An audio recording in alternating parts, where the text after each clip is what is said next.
What's up, everybody? Welcome back to another episode of the Cheeky Midweeky, where we are making strength and conditioning not boring anymore. And we do that by highlighting the practitioners that make this the best field in athletics. And today we have Dr. Reef on the show.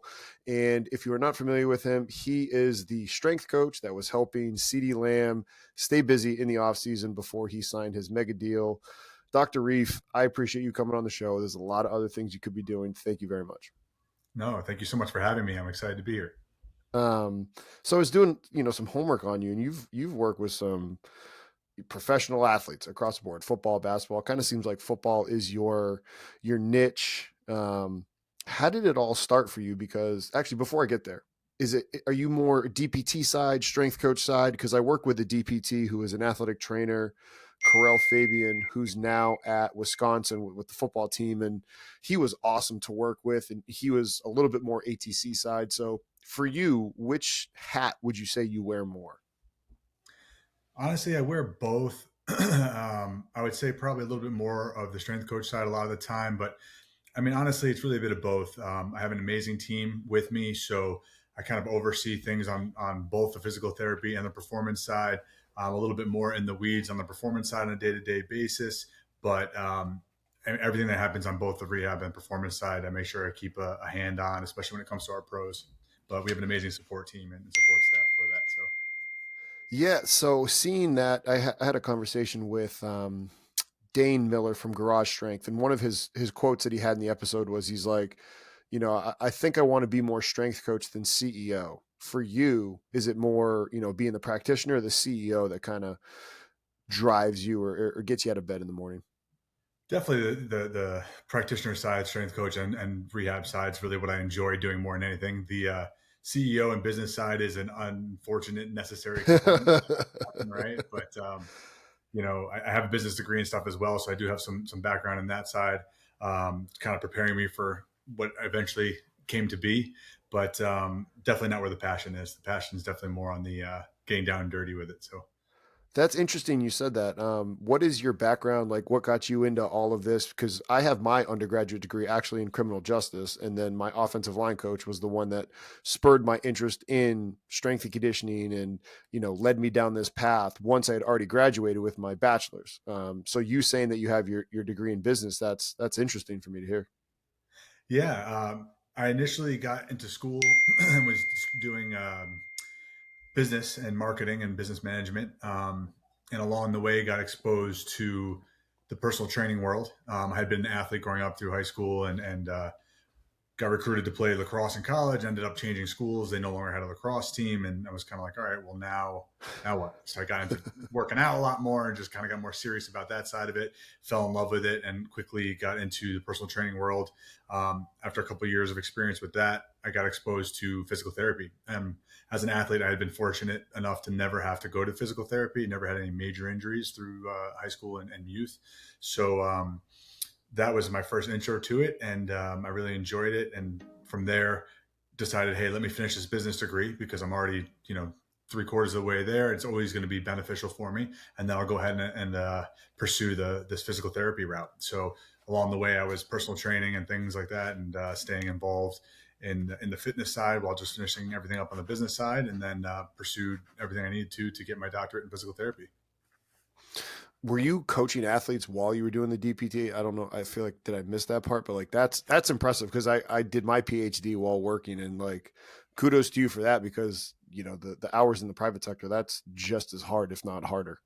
For sure. No, exactly. So it sounds like you experienced it as well. But I think, yeah, I was training clients, some athletes as well. Nothing so much on the pro side. That was more years later. But a lot of high school and college and stuff like that. A lot of general fitness people. And then I was also actually bartending too, like 3 days a week. So keeping Jeez. myself super busy while going through school. But that was, all skills that have kind of helped me in the future. One of the questions that I had was looking at you and doing research on you was the stuff that you did and were credited with working with Geno Smith. And the reason that really interests me was I remember Geno and that West Virginia offense because I was working at Maryland, and they were just incredible. And so to see what he's doing in the pros, having seen what he did in college, um, without giving it all away, like, what was the secret sauce? What was kind of some of the stuff that you did to to help him, kind of revitalize his career, for lack of a better term? Yeah, I mean, it's been a super pleasure working with Gino. He's a great guy. We've been, I don't know, I want to say maybe 5 years we've been working together now. I think that for him, it was a mixture of a few different things. Obviously, a big one being a massive opportunity when they were ready to move on from Russ. But he had really done his thing and shown his value to the team for years, and his reliability and dependability. So Pete, Carroll specifically, was really adamant about keeping Gino around. So it was kind of like writing was on the wall that there was a point in time where he'd have an opportunity. But in terms of like biggest changes, I think that when we met and started training and working together, I was under the impression that he might not have had as structured of a routine as we put him through, from both the performance side, performance training, from speed work, conditioning, weight training, full program on that side, as well as incorporating the medical side, which is large for any athlete, but especially like a quarterback. So I think that it was a combination of, obviously his hard work and his due diligence, but then also just getting a nice structured program from medical to performance, A to Z, and then putting it all together for him. And then just, time and hard work. You said 5 years, and one of the things that I wrote down to ask you is, how are you able to connect with guys in such a short amount of time and gain their trust? Because I think that's something that the average strength coach that works in the pros of the high school or college doesn't understand. Like, oh, these professional sector guys, like it's like there's a different challenge. Like, you have to get somebody to trust and connect you and work really, really hard in maybe a short amount of time, and they've got all these different backgrounds, all these different everythings. Like, that's not an easy skill. How do you do that? I mean, I think that, proof is in the pudding, kind of, in the sense of just, if you can get the opportunity and then just demonstrate your value, show that you're creating change, you're creating value, you're getting the results. In medical, we talk about pre-test, post-test a lot. So if I'm going to test something, show you your range of motion is limited in your shoulder or your strength, we're going to do an intervention and we're going to retest, and we're going to demonstrate like that just got better in 30 minutes, an hour, whatever it is. Imagine what we'll do in a month, 2 months. So if you could take that same kind of theory and apply it to the performance side, that helps a lot as well. Hey, here's a video of your sprint mechanics, and look at how we worked on XYZ, and now look at how much better those mechanics look. And now, all of a sudden you break out for a big run during a game. I'm going to remind you, hey, this is all that work that we put in. You see how this looks exactly like this drill, or, things like that are really important. We also use a lot of technology stuff. The VALD performance technology is a big one that a lot of people in the industry are using these days, but that gives us objective numbers on force output, rate of force development, things like that. So we can use that to identify imbalances in the body, or to just set like a benchmark of where we're starting with our training, and then keep retesting to demonstrate like, hey, don't take my word for it. Like, look at how you just increased 80% over the last 2 months in your output of force with jumps or whatever it might be. So, I think that helps a lot in being able to just kind of pre-test, post-test. That makes sense. And we were talking off air to our listeners out there. And the reason that we got connected was a listener and a member sent me the video of CeeDee Lamb training with you, and how refreshing it was to see. And you kind of talked about like, yeah, we're not always just doing squat, bench, deadlift, or power cleans. And have you found that, is that an easy sell? Is it a hard sell? Are some of your athletes that come in, like, let's say CeeDee was like, you know what, Reef, I got to clean. Like, I love it. Like, how do you work with things of that nature to still have your unique spin on it and work with the client? How do you handle that? Yeah, no, it's a good question. I think I've been lucky for the most part to have a lot of athletes that are pretty open-minded, and this was my 13th NFL offseason that just passed. So like, I've been Holy doing this a cow. long time, just at the pro level. And Yep. prior to that, some of the times we talked about from before, I mean, I've been in the fitness industry for over 20 years at this point. So I've been doing it a long time. So that helps. But I think that if an athlete has a particular, let's say CD came in and wanted to do cleans or whatnot, I'm not necessarily opposed to it. If a particular athlete has certain exercises, movements, drills, whatever it is that they benefit from historically, especially at the pro level, who am I to say let's not do that, right? I'd rather incorporate that, but make sure we're still ticking the boxes I think are necessary.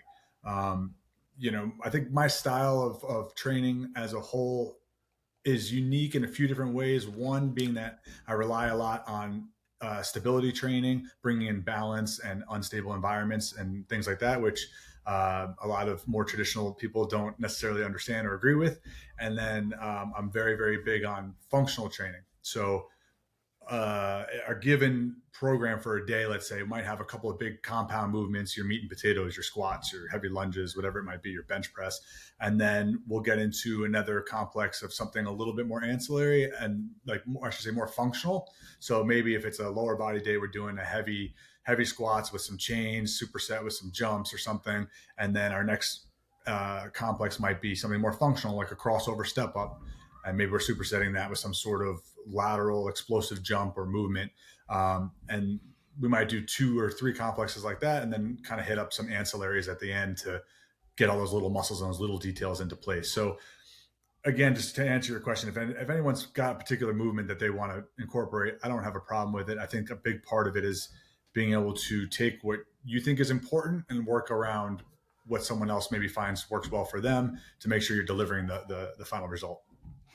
Building off of that, and when I was researching you, I didn't know that you had been working with Alvin Kamara, and it's the video, and I feel like the community of strength and conditioning was like, people had a lot of strong opinions, and I'm not here to talk about that. I want to know from the man that was doing it, like,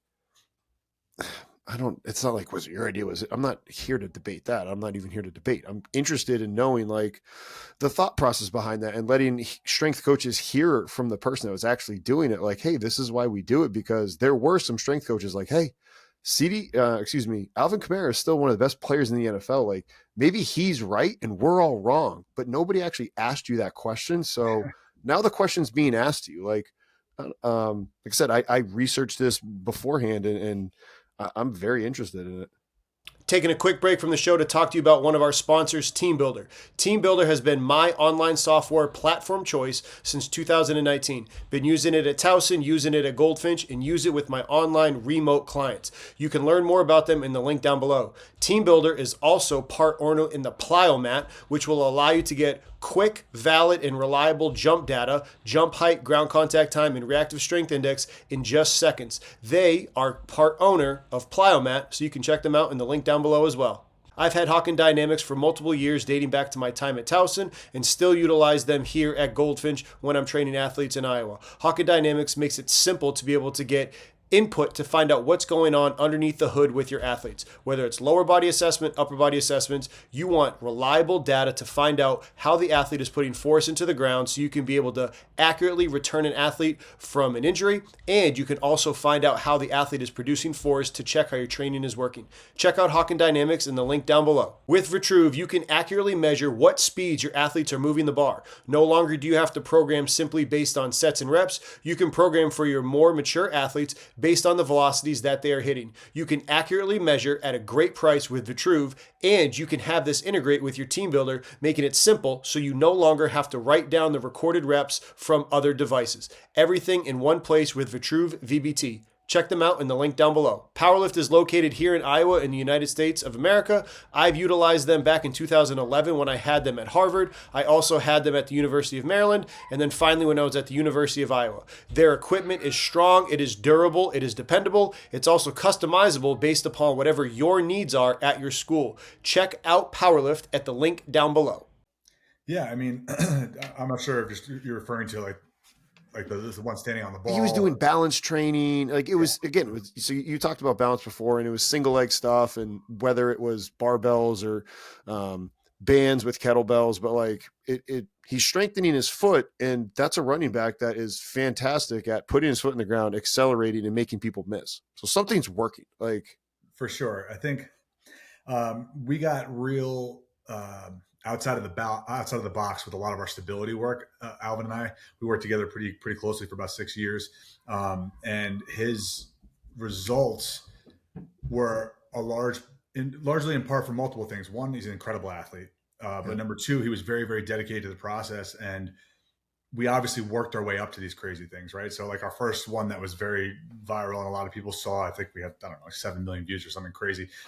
Standing on the Swiss ball, catching the colored sticks. So as I'm calling out different colors, he's got to catch it and react. So there was a hand-eye coordination component, there was a cognition component, and of course, insane stability that has to occur here, right? He's standing on a ball. So, but as a running back, as any athlete, but especially as a running back, like fluidity and core control and stability is a massive component to what they do. and the hand-eye coordination aspect really increases the perturbation on that ball, right? So it's not about like, oh, it looks cool or whatever. It's like, all right, well now if I can stand on the ball, like, cool. So I got stability. That's impressive. Then we tried a couple little squats over time. Okay, cool. You can do some squats on there. All right, like, well, how do we make this harder? All right, let me throw some balls some sticks or tennis balls at you or whatever that you have to reach out of your frame, your center of mass, and catch, which is obviously going to shift your center of mass and force you to stabilize with a lot of core and hip control to maintain your balance. When that's too easy, now you got to make it harder. Okay, now I'm going to throw it out and there's a different color and you got to listen to what I'm saying. So you got a split second to make a decision and find the one little prong on that thing that's correct to catch it when it's outside of your frame. So like we're just leveling up degrees of difficulty that are ultimately increasing the challenge to his core and his stability.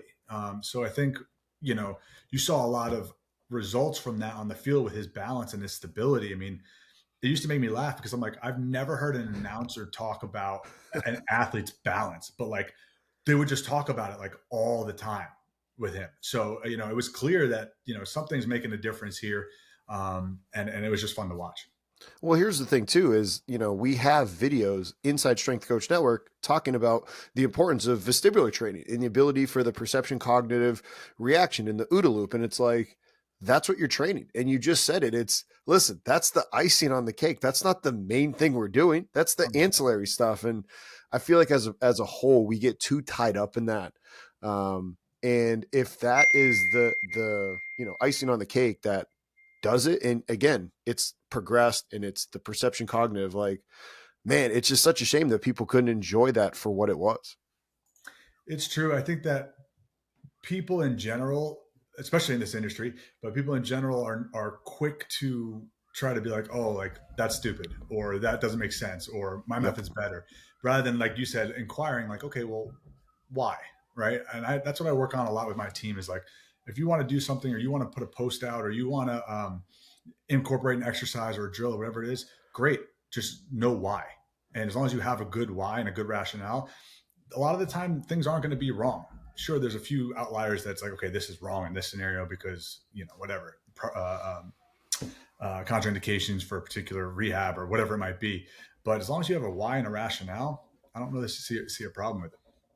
Speaking of the team, what the thing I was writing there is, how do you handle hiring a team? Like hiring processes, are they programming? Because we have listeners that do work in the private sector space, and even those that work in college or pro or high school, they can learn from somebody that is in charge of a team and is in charge of it. Like, what are some low hanging fruit, easy things that people can be able to learn from you and what you've done over the last 2 decades?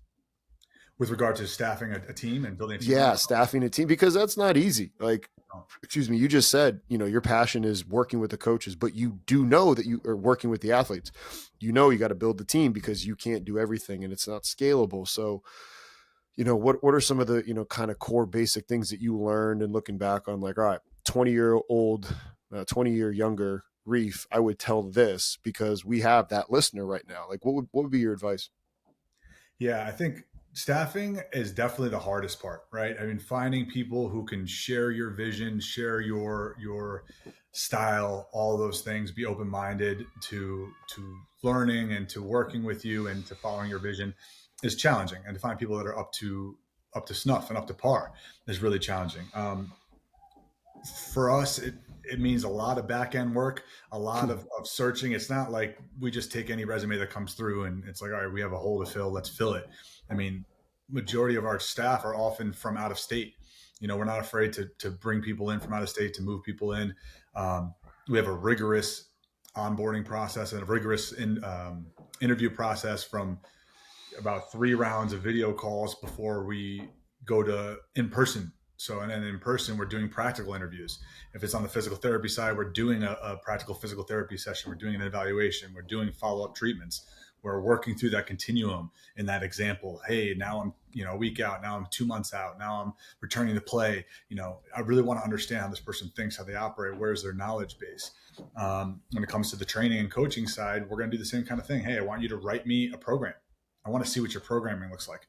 Write me a 1-day program or 1-week program for such and such athlete. Or sometimes I don't even say that and see, do they come back and ask me for those details? Are they even thinking that far ahead? That's smart. I set traps. I always set traps. Do people understand, like, what are they thinking about? Okay, they asked me what sport I play, but they asked what position. Makes a big difference sometimes in certain sports, right? Especially in football. I mean, offensive lineman is not doing the same kind of things that a receiver's doing, right? So all those little details make a difference. But I think ultimately, just not accepting the easy low hanging fruit that come your way, and working a little bit harder to find the right people. It means a lot more work, a lot more headache, and a lot more time during the staffing process. But it definitely pays off if you can find the right people. Going off of people being out of state and people coming to you, you have a ton of guys that are getting cut and, coming and training with you. How do you go about navigating that process of not knowing how long they're going to be with you? Do you put more emphasis on the speed, the power, the conditioning aspect? Because it's like, geez, you never know when they're going to get ready. So like, which quality are you going to emphasize more? Because they need them all, but how long they're with you, right? Like, how do you handle that? It's funny because that's probably the hardest part. And that I have like interns and stuff even currently. And I was recently just talking about that topic because it's a unique experience for an intern or for somebody who's coming in and being there for that time of year. Cause I'm like, this is not what you're thinking. Or you're coming out of school and you're like, okay, it's going to be like boom, boom, boom, so pretty. And so like, which it is in certain times of the off season, right? If we're in early off season, okay, we're in a hypertrophy and endurance phase. And from there, we're going to progress into our strength, then our strength endurance, our power endurance. It all looks like real pretty, right? But now, like you said, you got an athlete that's here. Maybe they're coming off an injury or maybe they're just a free agent. Those two scenarios can play out very differently as well. Let's say they're just a healthy free agent. Now it's a question of, okay, do we have calls coming through the pipeline? If so, understanding that more likely than not, teams are going to bring in, let's talk NFL specifically. Teams are going to bring in somebody to do a workout more often than not on that Monday or Tuesday. They set their rosters on a Wednesday. So therefore, like, it's much less likely that on a Thursday, Friday, you're going to catch a workout. So we can go a little lighter in the front half of the week, keeping it functional, focusing on fine tuning certain skills, getting on the field, keeping it light and explosive in the weight room. Whereas in the back half of the week, I can load you a little bit more because if you haven't gotten a call by Thursday, Friday, chances are you probably won't to the beginning of the next week. Can it happen? Yes, absolutely. I've been proven wrong before, but I think if I'm betting more often than not, that's kind of how we're structured, because there's a bit of a guessing game when it comes to that. And your goal in that scenario is to keep them ready, but not overtrain them. Because let's say you blast them and then now they got to work out tomorrow and their legs are gassed. It's the worst thing you could do. But you got to keep their cardio up, because as we all know, that's the first thing to go. You're going to lose what it took you 3 months to gain in like 2 weeks. So, it's a matter of how do we keep that going? Now, when you get the injured athletes coming back, it adds a whole nother layer of complication, because now you got to look at it like, what's your injury? What's our timeline on that? Do you have a settlement from the team or not? And based on that, okay, how many weeks do we know we're paid until? And then the pressure starts really coming. So we're not really rushing prior to that end of payment date. You know what I mean? It's like, okay, we could take our time to 4 weeks, but after that, checks aren't coming. So we really need to be ready by then, or whatnot. So details there. And then also, like, well, if you're coming in and you've got this issue in your knee, well, we still need to keep your cardio up, keep your upper body working, keep your other side strong. So there's a component of educating the athlete, like, hey, I know you're here just to rehab your knee and get healthy, but I don't want you to lose your cardio. We're going to get involved. Let's do ropes. Let's do bike. Let's do med ball series. Let's do ski erg. Whatever we can to keep your cardio going. Let's do the anti-gravity treadmill. Let's get you in the pool. There's so many different things that we can still do, and modify workouts, all those things to keep you worked all off season to get here. You got to second week of camp and you rolled your ankle, and now you're just going to let all that fall apart while we try to get ready for 4 weeks. You just can't, right? So I think understanding all the little details and the nuances are going to help you make those decisions of where do I go with the programming. Correct me if I'm wrong, but that's where your CEO hat can help drive what you're doing as the strength coach DPT side, correct? Yeah, definitely. And that's, I kind of call it like quarterbacking. Like, I'll quarterback the situation in terms of working with the team. We all work together, and I might say, hey, you guys are I might have one of my doctors, Dr. Brian or Dr. Ryan, working on staying with a particular athlete on their rehab side. And then as we are progressing, I'll let them know, say, hey, tell me what you're finding. How are we improving with this or that? This is what I'm thinking we're going to do outside today. Does that sound like that's going to work? And from there, we can make our adjustments and kind of work as a unit to get that accomplished. No, that makes tons of sense. How often are you having to deal with agents to be able to help them too? Like, are you the one scheduling those calls, or you're just like, you know what, hey, let me help the athlete do what they got to do? Yeah, it depends like where the athlete's coming from. A lot of times they come direct, but if it's coming through an agent, of course, or if the agent wants to be involved or get updates, definitely, we hop on the phone. Sometimes they want constant updates. Sometimes it's just right before we're about to go live. Um, sometimes there's a lot of behind the scenes things going on that we have to be on the same page with and understand. Okay, this is the message, or whatnot. So there's a lot of political stuff you have to kind of work between the lines on sometimes.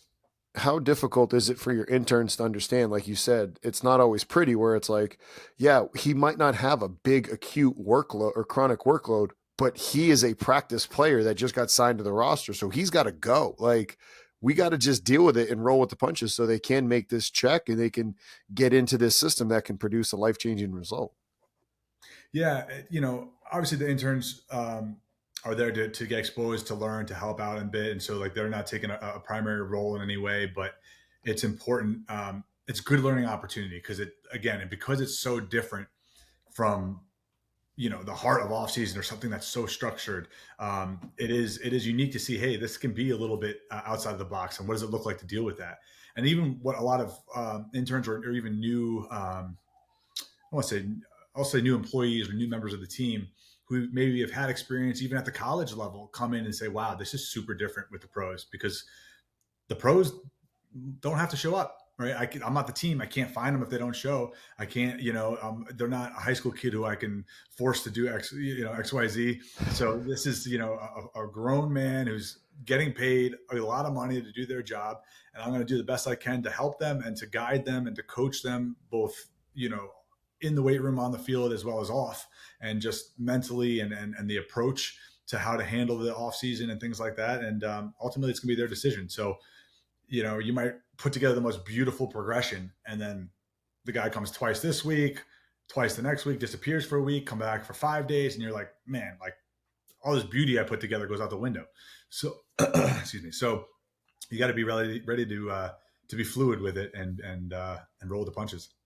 Final question to respect your time. What would you say looking back, or not looking back, but look back on your experience and then kind of see where the field of strength and conditioning is right now in 2024 and then project in the next, 1, 3, 5 years. Would you, change the current path that you're in? What would be your advice to, strength coaches moving forward based off of what you've learned and how you see the current landscape of our profession? Well, that's an interesting question. Um, I think you've already seen in the last probably 2 years a massive shift to more technology and more objective findings and objective readings, kind of like some of the equipment we talked about earlier. And I think that finding a way to incorporate more of the tech and do it in an organized and timely fashion, which is honestly the biggest challenge, Yeah. is going to be, I think, the key to continuing to grow in this field.